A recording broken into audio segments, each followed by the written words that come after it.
Thank you, Mr. Chairman. I want to thank Chairman and Senator Murray for their work in helping pass at the end of last year the legislation which authorizes the position for which Dr. McCants-Katz is being nominated for. I look forward to supporting her through the process. The weight on your shoulders will be great as the first Assistant Secretary for Substance Abuse and Mental Health, but I know that you'll be up to the job.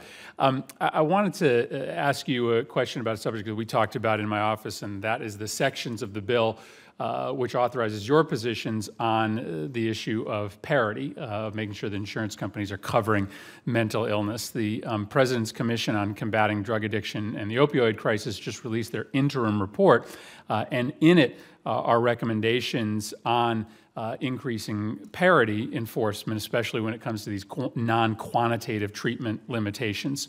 I just wanted to ask you to talk for a moment about the steps that your office and the steps that SAMHSA and HHS can take to increase enforcement of the parity law, especially when it comes to these non-quantitative treatment limitations, the ways in which the bureaucracy is often used to restrict someone's access to the mental health or substance abuse system, especially now given that it's part of the President's Commission's recommendations.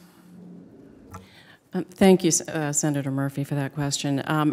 The issue of parity for the treatment of mental and substance use disorders has been an ongoing problem.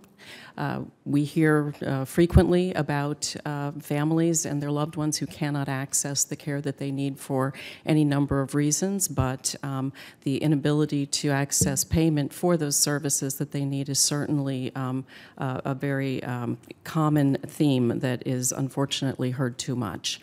One of the things that I think I would want to do is to spend some time with CMS around issues of how treatment is paid for at this time and various ways that we might look at facilitating the care of individuals with mental and substance use disorder.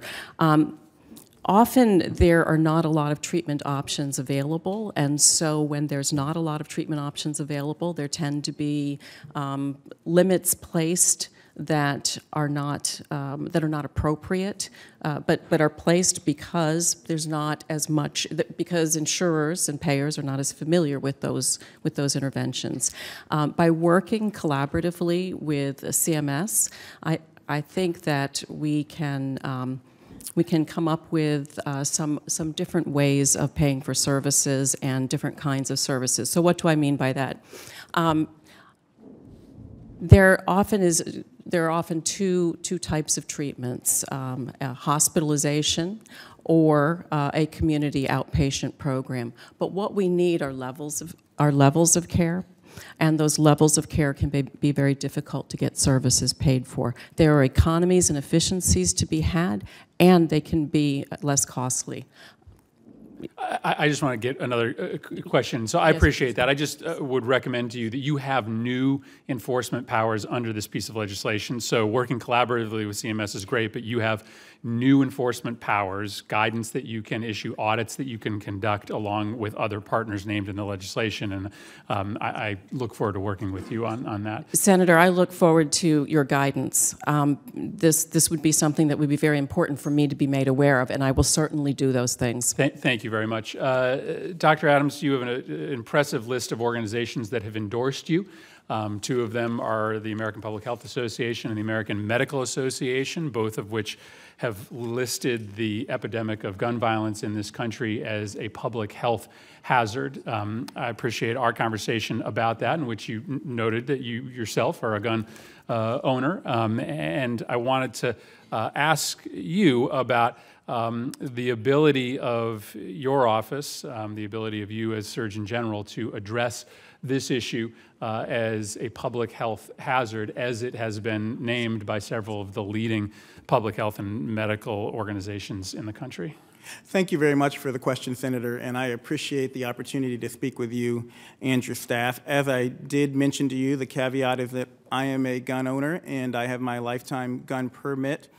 I also work in a level 1 trauma center. Took care of a gentleman last week who was shot 6 times. I see it each and every day. I think what we have to do is separate the tool from the perpetrator. Cars are not a public health problem.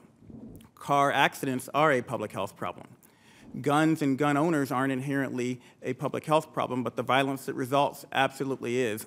And there are evidence-based programs, some good ones out in Colorado, where they're bringing law enforcement, gun owners, and the public health community together to look at solutions to lowering the violence. And it's not just homicides, it's also suicides. There are more suicides than there are homicides in this country. And I think that there are lots of partners out there if we're just willing to stop demonizing each other and really work together to look at evidence-based programs that help lower violence in children and throughout the country. Well, I appreciate your answer. We're running out of time. Thank you, Mr. Chairman. I hope you'll just look at the evidence that suggests that the propensity to commit a crime with a gun is directly connected to the likelihood that a gun is in close proximity to you. So it's a little bit deeper than the problem that you suggest. Thank you, Mr. Chairman.